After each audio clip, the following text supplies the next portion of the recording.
People, welcome back to Yaad And Abroad TV. Please remember to hit the subscribe button, turn on post notification, like, comment, share, and subscribe. As I said, if you're not familiar with this channel, we talk about issues in Jamaica, the Caribbean, and the whole world, people.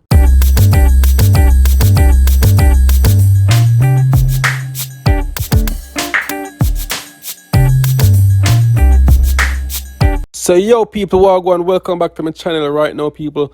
So yo people, breaking news coming out of Jamaica right now, where it's been reported that Luton Shelton has passed away from ALS, people.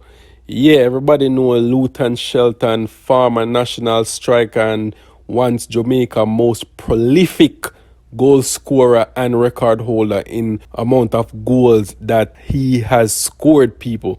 It's a former national striker, Luton Shelton, has died. Shelton passed away on Friday after suffering from ALS. ALS is a progressive nervous system disease that affects nerve cells in the brain and spinal cord, causing loss of muscle control, people. So that's what ALS is.